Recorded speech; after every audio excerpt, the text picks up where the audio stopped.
My name is Emma Rodriguez. I am 34 years old. I am an investment portfolio manager at a major financial firm.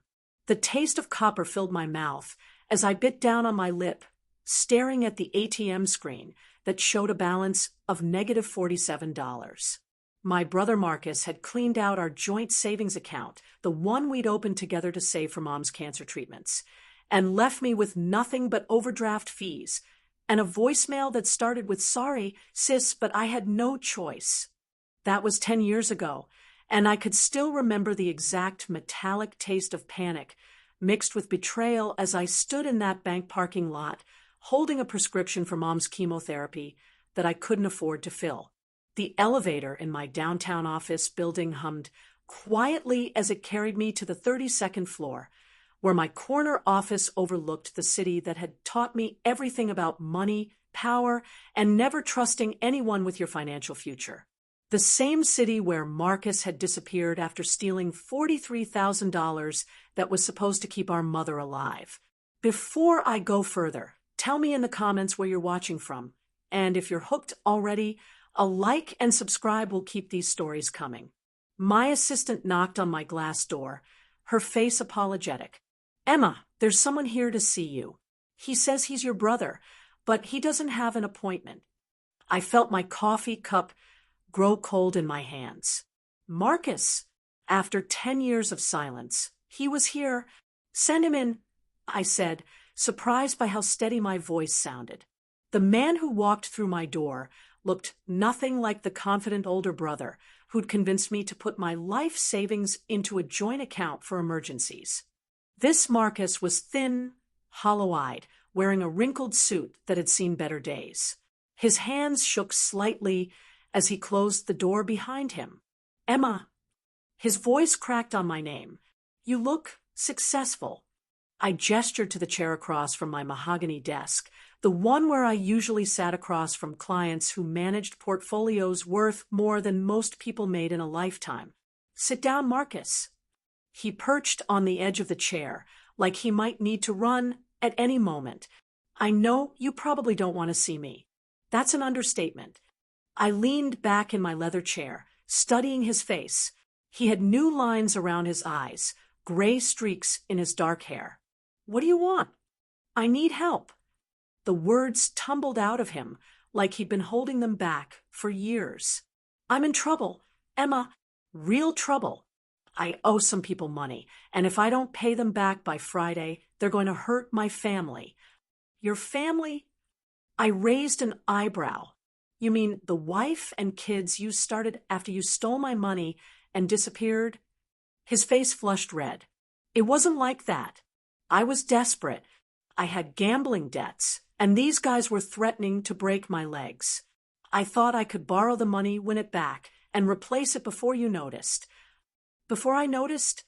My voice was getting louder, but I didn't care. That money was for Mom's treatment. She died because we couldn't afford her medication. Marcus, she died because you gambled away her chance at survival. Tears started rolling down his cheeks. I know, and I've regretted it every single day for 10 years. But Emma, I have 2 little girls now. They're innocent in all this. Please, I just need $50,000. I'll pay you back, I swear. $50,000. The irony wasn't lost on me that he was asking for more than he'd stolen in the first place. "And what makes you think I'd lend you a penny after what you did?" "Because you're my sister. Because despite everything, I know you have a good heart. And because..." He pulled out his phone and showed me a photo of 2 little girls, maybe 6 and 8 years old, with dark curls and bright smiles. Because they don't deserve to suffer for my mistakes. I stared at the photo, feeling something twist in my chest. They looked so much like we had as children, before life had taught us that family could be the most dangerous thing of all. "What kind of trouble are you in, exactly?" Marcus wiped his eyes with the back of his hand. "I started gambling again about 2 years ago. Online poker, sports betting. I thought I could control it this time, but it got out of hand fast. I owe a loan shark named Tony Castellano 50 grand, plus interest. He's given me until Friday to pay up, or he's going to start with my kneecaps and work his way up to my family. The name Tony Castellano made my blood run cold. I'd heard about him through some of my less savory clients, a man who collected debts with baseball bats and had no problem involving innocent family members. How do I know you're telling the truth? How do I know this isn't just another con?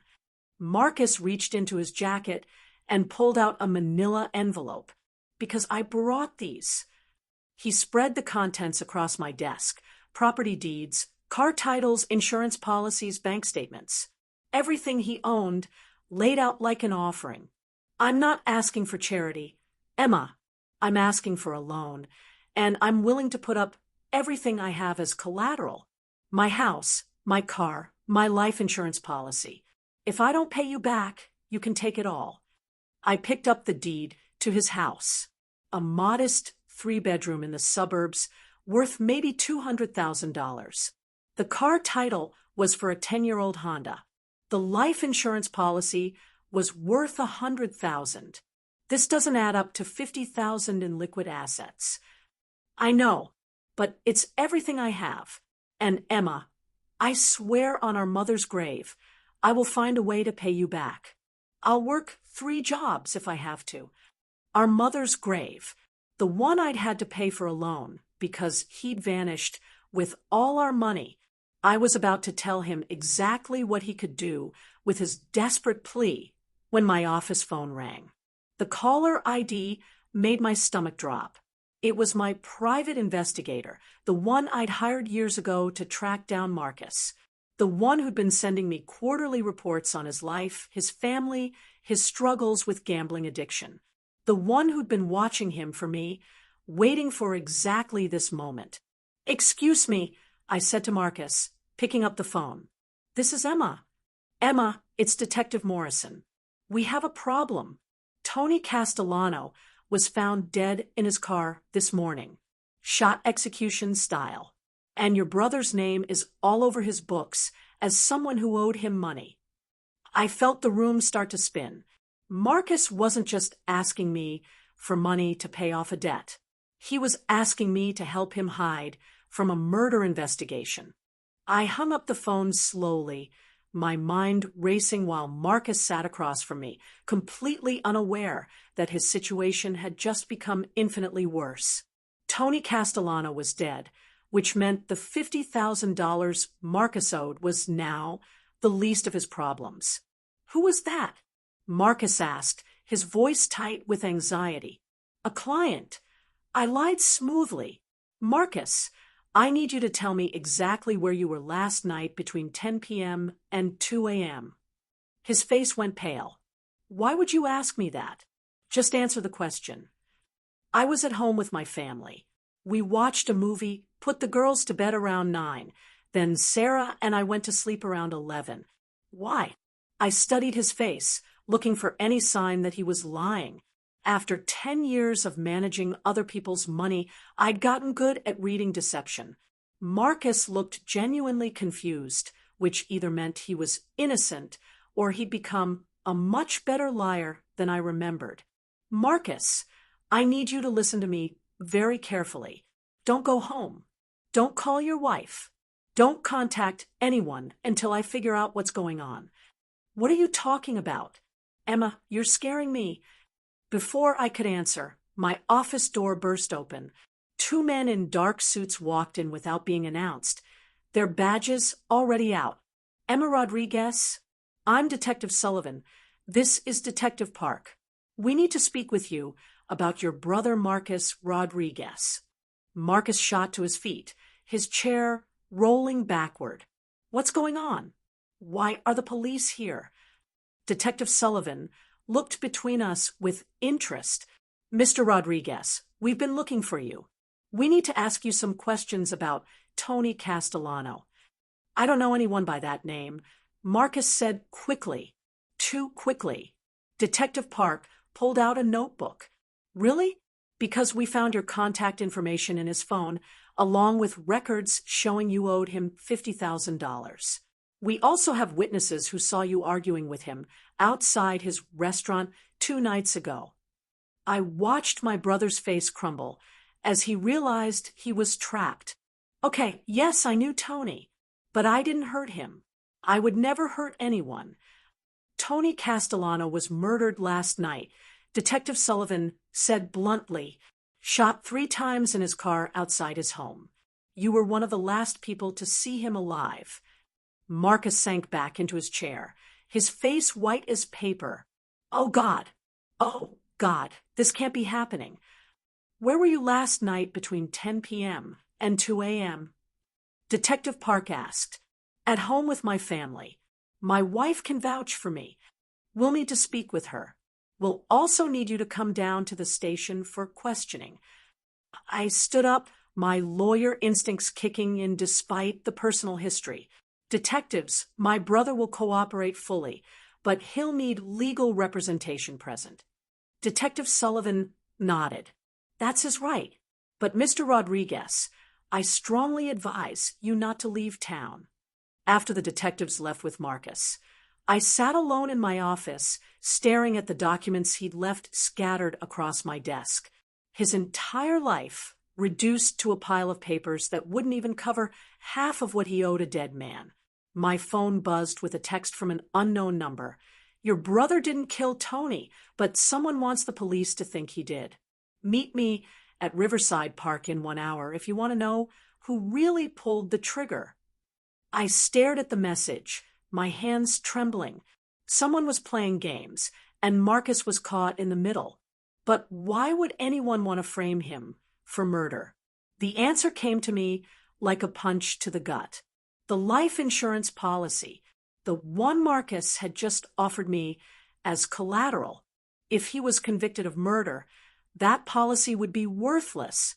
But if he died before the trial, I grabbed my purse and headed for the elevator. Whoever had sent that text knew something about Tony Castellano's murder, and they wanted to meet. It could be a trap, but it was the only lead I had. The drive to Riverside Park felt like it took forever. I kept thinking about the scared look in Marcus's eyes when the detectives had mentioned Tony's name. He was hiding something, but I didn't think it was murder. Marcus had always been weak, selfish, willing to steal from family to feed his addiction. But he wasn't a killer. The park was nearly empty when I arrived, just a few joggers and dog walkers enjoying the afternoon sun. I found a bench near the river and waited, checking my watch every few minutes. Emma Rodriguez. I turned to see a woman approaching, maybe 40 years old, with short blonde hair and nervous eyes. She was carrying a manila envelope similar to the one Marcus had brought to my office. Who are you? I asked. My name is Lisa Chun. I was Tony Castellano's accountant. She sat down beside me, glancing around to make sure we weren't being watched. Tony didn't just loan money to gamblers. He was laundering cash for some very dangerous people. What does that have to do with my brother? Your brother stumbled into something he shouldn't have. 2 nights ago, when he went to see Tony about extending his payment deadline, he overheard a conversation he wasn't supposed to hear. Lisa opened the envelope and pulled out a series of bank statements. Tony was skimming money from his bosses. Millions of dollars over the past 5 years. Someone found out, and they killed him for it. I studied the documents, my financial training helping me spot the discrepancies immediately. These accounts show money going in, but not coming out. He was definitely stealing. The problem is, Tony told his bosses that your brother was blackmailing him, that Marcus had figured out the skimming operation and was demanding money to keep quiet. My blood went cold. That's not true. I know it's not true, but Tony's bosses don't know that. They think Marcus killed Tony to cover up the blackmail scheme. And now they're planning to kill Marcus before he can talk to the police. Why are you telling me this? Lisa's hands were shaking as she put the documents back in the envelope. Because Tony wasn't a bad man. Not really. He got in over his head, just like your brother. And because I have a brother too, I know what it's like to love someone who makes terrible choices. What do you want me to do? Tony kept records of everything: names, dates, account numbers, evidence that could put his bosses away for life. But he hid it somewhere safe, and I think I know where. She handed me a key. This opens a safety deposit box at First National Bank. Box number 247. If we can get that evidence to the police, they'll know Marcus didn't kill Tony. But we have to move fast. I stared at the key in my palm. Why don't you just go to the police yourself? Because Tony's bosses have people everywhere. Cops, judges, bank employees. If I try to access that box, I'll be dead before I make it out of the parking lot. But you're different. You have connections, resources. You can make this work. A jogger passed by our bench, and Lisa flinched like she'd been shot. I have to go, she said, standing up quickly. The box is under the name Thomas Chun. That's my maiden name. Tony set it up years ago as insurance. Get that evidence to someone you trust, someone who can't be bought. She was already walking away when I called after her.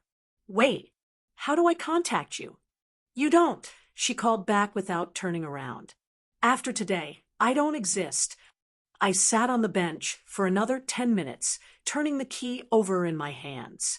Marcus had stolen from me, betrayed me, caused our mother's death through his selfishness. But he was still my brother, and now someone wanted him dead for a crime he didn't commit. My phone rang, startling me out of my thoughts. It was Marcus calling from the police station. Emma, they're going to arrest me. They found gunpowder residue on my clothes, and they're saying I shot Tony.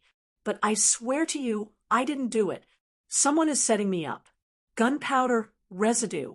That was new information, and it made everything more complicated. Marcus, listen to me carefully. Don't say anything else to the police. I'm going to get you a lawyer, and we're going to figure this out. Emma, there's something else. Sarah took the girls and left. She's scared, and she doesn't believe me. I've lost everything. I closed my eyes, feeling the weight of 10 years of anger and resentment pressing down on my chest. Marcus had destroyed our family once before. Now he was asking me to risk everything to save him from a mess he'd created. But as I sat there holding the key that might prove his innocence, I realized something had changed. This wasn't about forgiveness or family loyalty. This was about justice. And maybe, just maybe, it was about getting the revenge I'd been planning for 10 years. Because if Marcus was innocent of murder but guilty of destroying our family, I was going to make sure he paid for both. The key felt warm in my palm as I stood up and walked back to my car. First National Bank closed at 5 p.m. I had exactly 2 hours to decide whether to save my brother's life or let him face the consequences of his choices. Either way, he was going to sign over everything he owned, just like he'd promised. The safety deposit box contained enough evidence to bring down half the organized crime families in the city. Bank records, photographs, recorded conversations, and a handwritten ledger in Tony Castellano's careful script detailing every illegal transaction for the past 5 years. But buried at the bottom of the box was something that made my blood run cold, a letter addressed to me. Emma Rodriguez. It read in Tony's handwriting. If you're reading this, I'm probably dead, and your brother is probably being framed for my murder. I'm sorry for what I'm about to put your family through, but I needed insurance, and Marcus was in the wrong place at the wrong time. I sat in the bank's private viewing room, my hands shaking as I read the rest of the letter. Tony had known someone was going to kill him. He'd also known that Marcus had overheard his conversation with Vincent Torino, the real boss behind the money laundering operation. What Marcus didn't know was that Tony had been wearing a wire that night, recording everything. The recording device was in the box too, along with instructions on how to access the files. Tony had been working with the FBI for months, trying to build a case against Torino. But someone had discovered his cooperation, and now both Tony and Marcus were paying the price. My phone buzzed with a call from Detective Sullivan. Ms. Rodriguez, we're formally charging your brother with murder. The gunpowder residue, combined with his motive and opportunity, gives us enough for an arrest warrant. Detective, I need to speak with you immediately. I have evidence that proves my brother's innocence. What kind of evidence? The kind that's going to make you very interested in Vincent Torino instead. 2 hours later, I sat in a conference room at the FBI field office watching Agent Sarah Martinez review the contents of Tony's safety deposit box. Detective Sullivan was there too, along with Marcus's court-appointed lawyer and the federal prosecutor who'd been building the case against Torino's organization. This is incredible, Agent Martinez said, holding up the ledger. We've been trying to get inside Torino's operation for years. This gives us everything we need. What about my brother? I asked. The recording from that night clearly shows that Marcus was just asking for more time to pay his debt. He had no knowledge of the money laundering operation, and he certainly wasn't blackmailing anyone. Detective Sullivan looked embarrassed. The gunpowder residue was planted. We found traces of the same compound on several other items in your brother's house. Someone broke in and contaminated his clothes to frame him. Marcus, who'd been silent through most of the meeting, finally spoke up. So I'm free to go? You're free to go, Agent Martinez confirmed. But, Mr. Rodriguez, I strongly recommend that you and your family enter witness protection. Vincent Torino still believes you're a threat, and he's not going to stop trying to eliminate you. The color drained from Marcus's face. Witness protection? For how long? Until we can arrest Torino and his associates. Could be months, could be years. I watched my brother process this information, seeing the reality of his situation finally sink in. He'd gambled away his family's safety, and now they'd have to disappear completely to survive. There is another option, I said quietly. Everyone in the room turned to look at me. Marcus owes me $43,000 plus 10 years of interest. At current market rates, that comes to about $90,000. I pulled out the documents he'd left in my office.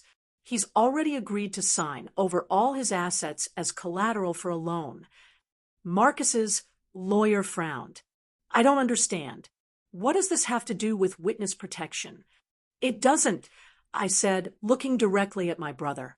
But it does mean that Marcus will be working for me for the foreseeable future.